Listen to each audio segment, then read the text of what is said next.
there is, I would think, a demand for what you're doing. Now, whether that means, a concert tour or whatever, but at the very least, there's people that want to hear this music, I would think, because I've heard it and it's great. And it's awesome how great it sounds compared to Kiss. You could slot it right in between, Hotter Than Hell and Dressed to Kill, or, somewhere between Rock and Roll Over and Destroyer, possibly. Destroyer might be a little more on the polished side, but it's that raw early Kiss that anyone that's a Kiss fan initially fell in love with. Yeah. If you're a certain age, I know feel like what you guys are doing doesn't have Bob Ezrin's name in the scope of it. Maybe that's too. Yeah, that's a little bit. That's a little. Even though that's 75, 76 era ish, I feel like Rock and Roll Over and Love Gun are present somehow, but those are not Bob Ezrin. There's one little hint of Ezrin in the whole Phantoms album. It's the Tubular Bells at the end of Queen of Hearts, I think. Okay. That was the only Ezrin kind of oriented thing. All right. But we did want to throw a little bit in there. We're like, you know what? How cool would it be?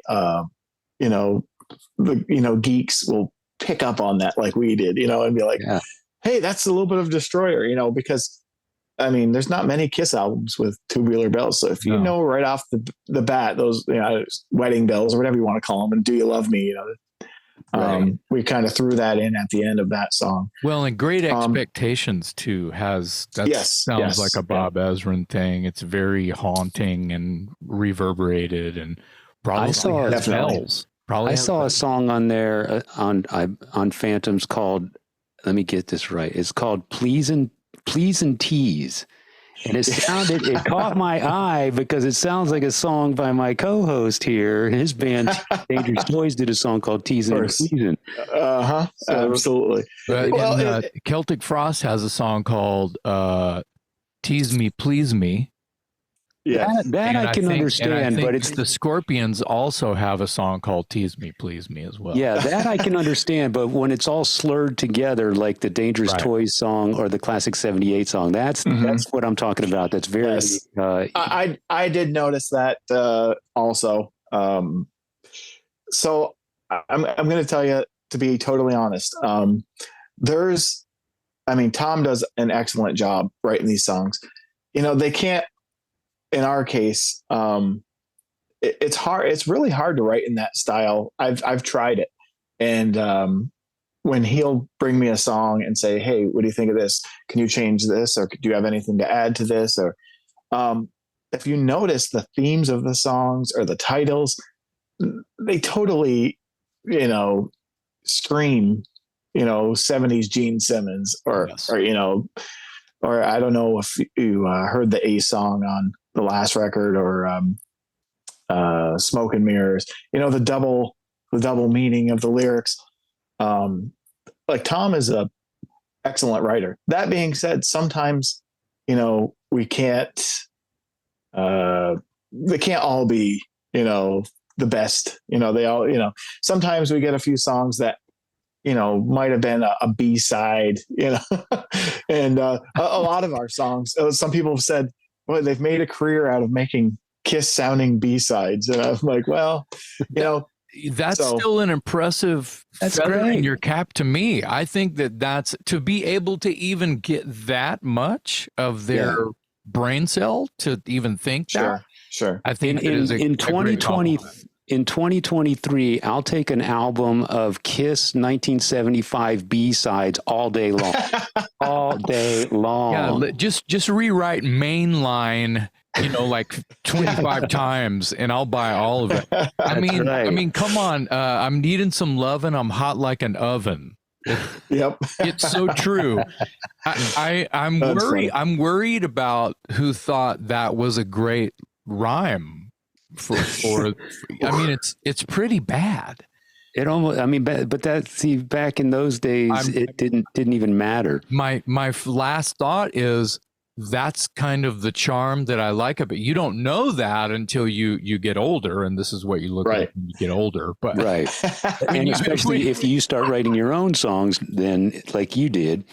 You Yeah, you raise the bar a little bit as you get older, and you raise it even further if you become a songwriter. So I would love to get Tom on here just to, of course, see and hear his sort of process as to what it is, where he's going lyrically, or if he's reading a book, if he's, because lyricists I take from everything, books and magazine articles and newspapers and movies, and I don't read as much as I should. The point is his process. I would imagine, he's like reading the paper one morning and drinking coffee going, oh shit, that sounds like something Gene would say. I'm going to write that down. And, I have my own theory on some of that. Once again, back to the word geekness. Love it. You open up the gatefold on Kiss Alive, Alive 1, and you see the notes. Their personalities are all right in front of you, without even hearing a song or a lyric that they wrote, just those notes. And Gene starts his with Dear Victims. And coincidentally, on the second release that we had, Tom wrote a song called Victims. And I'm like, son of a, I knew exactly where he got it from. So I have my own theory that, occasionally you may read a Kiss interview or something, or, go deep down the Kiss rabbit hole as far as Gene knowing his personality. He's into horror films. Okay. So then you have that.